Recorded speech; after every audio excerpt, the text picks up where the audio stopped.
Sedikit saya ingin jelaskan konsep syukur di sini teman-teman sekalian. Ada hadis Nabi SAW yang menjelaskan kepada kita, selalulah bersyukur, selalulah lihat orang yang di bawah kalian, maka kalian akan bersyukur, karena itu akan menambah nikmatnya Allah. Kaidahnya kata ulama, kalau kita diberikan nikmat, kita lihat orang yang di bawah kita. Kalau kita diberikan cobaan, lihat orang yang di atas kita. Contohnya, kalau kita masih pakai sepeda teman-teman sekalian, jangan lihat orang yang pakai motor, kita tidak akan pernah bersyukur. Syukuri sepeda, Allah akan pindahkan ke motor. Kita lagi naik motor, jangan lihat orang yang punya mobil, kita tidak akan bersyukur. Lihat orang yang naik sepeda.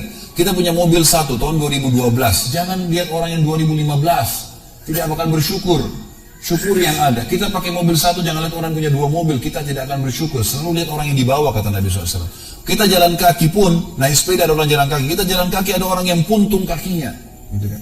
Lihat selalu orang yang di bawah, kita akan selalu bersyukur. Dan hanya itu yang Allah minta. Syukuri, Alhamdulillah, Alhamdulillah. Itu saja.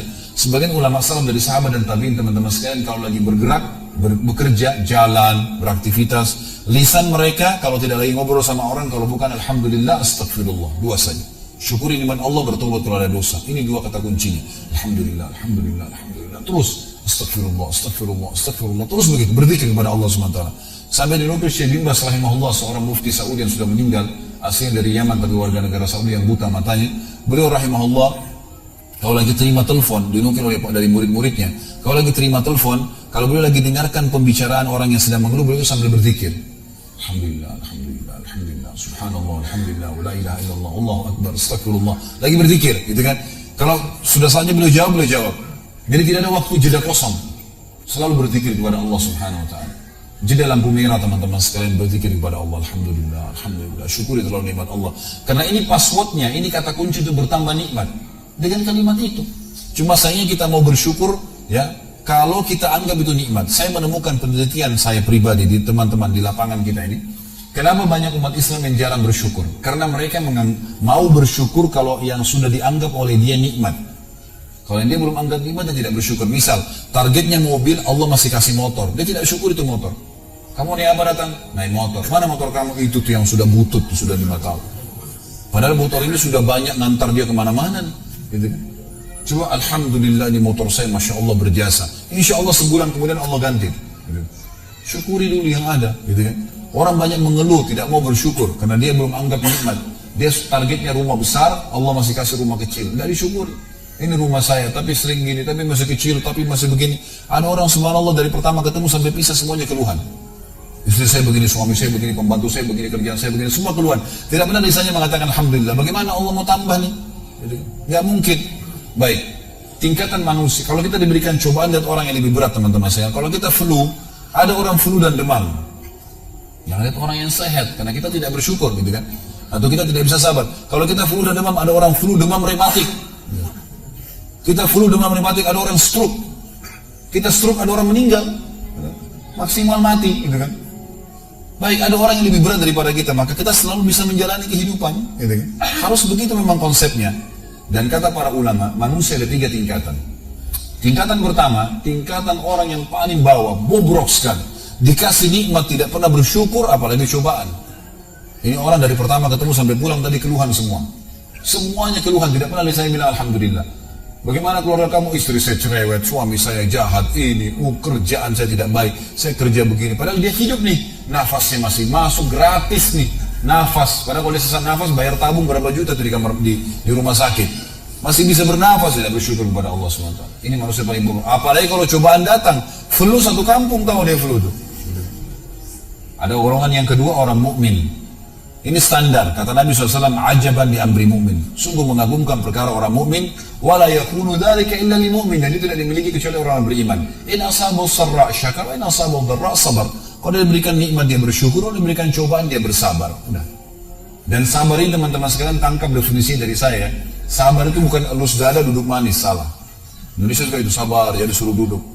Bukan, salah. Sabar itu kata ulama adalah menerima takdir Allah, lalu ikhtiar cari jalan keluarnya. Itu sabar. Kita bangun pagi sakit nih, flu. Terima dulu takdirnya Allah. Allah lagi coba saya. Lalu ikhtiar minum obat. Itu sabar namanya. Jadi bukan sabar duduk manis, ya sudah nanti Allah sembuhin, kalau enggak bisa. Ini harus difahamin ya. Standar, orang yang standar adalah orang mukmin tadi. Ada orang yang di atasnya. Kata ulama, diberikan nikmat bersyukur, diberikan cobaan bersyukur.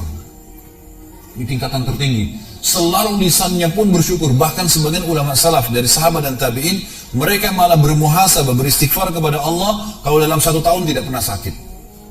Mereka malah istighfar, ini ada apa ini? Gitu kan? Karena Nabi SAW mengatakan kalau Allah cinta seorang hamba, Allah akan memujinya. Karena kalau ujian datang tidak ada waktu untuk bermaksiat. Gitu kan? Mana ada waktu bermaksiat kalau lagi sakit? Lagi ada cobaan, lagi ada utang banyak dipikirin, gitu kan? Gak ada waktu untuk maksiat. Tapi kalau lagi leha-leha, semuanya lagi ada, terbuka sekali itu syaitan. Dikipas-kipas sama syaitan, ayo zina, ayo gini, ayo ke diskotik, ayo gini, buat ini, gak apa-apa nanti taubat. Ini digoda sama syaitan. Nah, tingkatan ini tertinggi teman-teman sekalian. Bagaimana memahaminya? Bagaimana kalau diberikan nikmat bersyukur, baiklah. Setiap minum alhamdulillah, makan alhamdulillah, apa saja alhamdulillah. Dan kita tahu minum disuruh, habis minum baca alhamdulillah, habis makan alhamdulillah, bangun tidur alhamdulillah. Tujuannya supaya nikmat itu terus bertahan dan bertambah, gitu kan? Baik. Kalau kita diberikan cobaan, bagaimana caranya bisa bersyukur? Ulama berikan gambaran dengan cara tadi menggunakan kaidahnya, membayangkan sesuatu yang lebih berat daripada itu. Misal, ini saya kasih contoh. Kalau ada seseorang pulang ke rumahnya, kemudian ditemukan rumahnya kebakaran. Apa yang harus dilakukan? Di dalam Islam teman-teman sekalian, kalau sesuatu sedang terjadi, kita dianjurkan untuk tidak bertanya kenapa terjadi. Sudah selesai, kata Nabi SAW, kalau terjadi sesuatu pada kalian, ucapkan qaddarallahu ma syaa fa'al. Allah sudah takdirkan, Allah berbuat yang dia mau. Sudah selesai, gitu kan? Kalau kita pulang ke rumah, ternyata rumah kita kebakaran. Yang kita harus lakukan dalam Islam, kata para ulama, tidak bertanya kenapa kebakaran, tapi solusinya. Apa jalan keluarnya? Baik, panggil tetangga, ambil air, telepon pemadam kebakaran, ikhtiar, itu tugas kita. Kalau lagi datang musibah, kita ikhtiar, gitu kan? Sambil menikmatin prosesnya. Ternyata rumahnya juga hangus, nggak ditemukan sedikit pun. Apakah dia masih bisa bersyukur, teman-teman sekalian? Jawabannya iya, dengan sangat jelas. Dia bisa mengatakan alhamdulillah saya nggak di rumah pada saat itu. Kalau saya di rumah, saya ikut terbakar.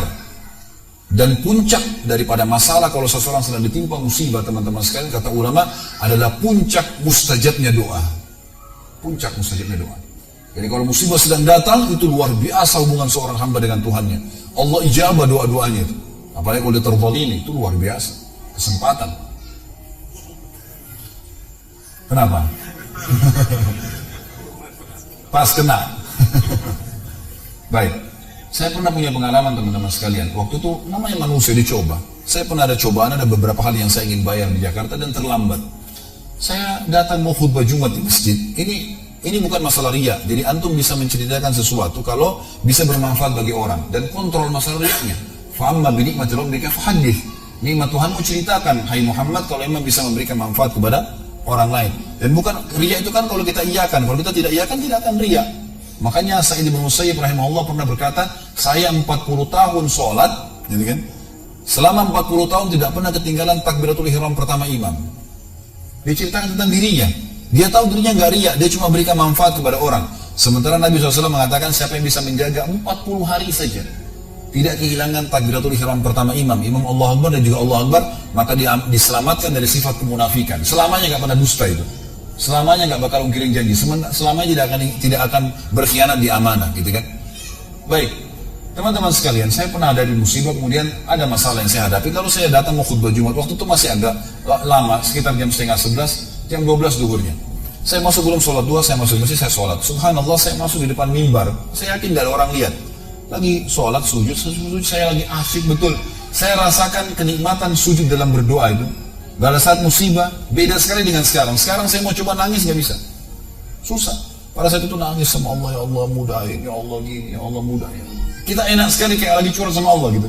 Merasa nikmat, sampai rasanya nggak mau angkat kepala dari sujudnya.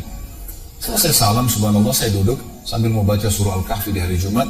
Rupanya antara mimbar dengan tembok masjid ada celah sedikit. Ada satu bapak rambutnya putih sekali. Dia memang jemaah masjid saya, selalu hadir di pengajian situ. Di sebuah kampus di Jakarta Timur.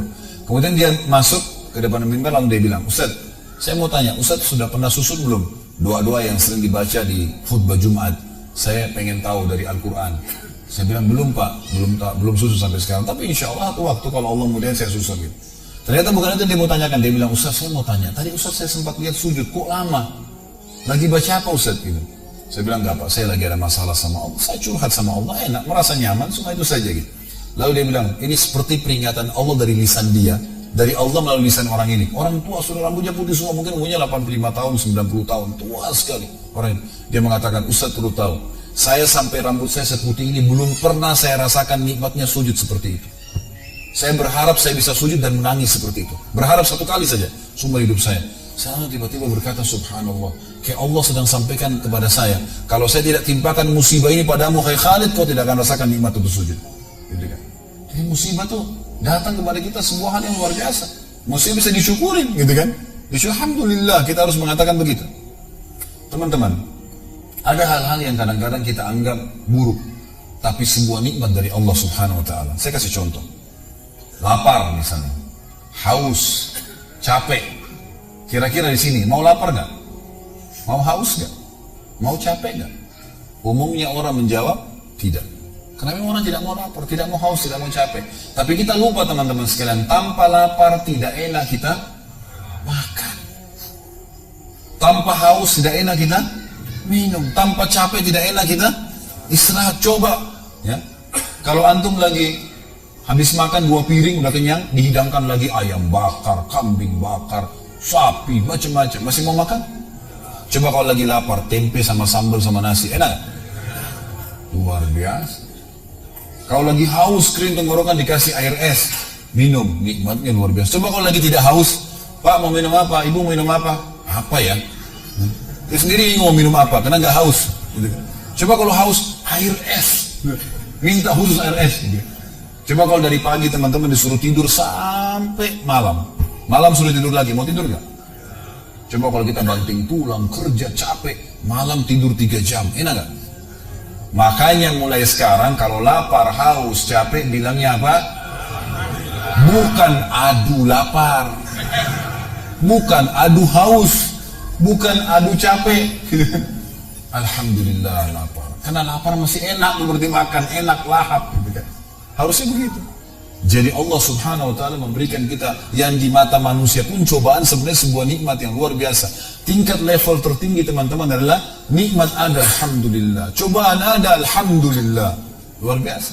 Semua disyukurin sama dia. Karena dia tahu bagaimana Allah sangat sayang dengan dia.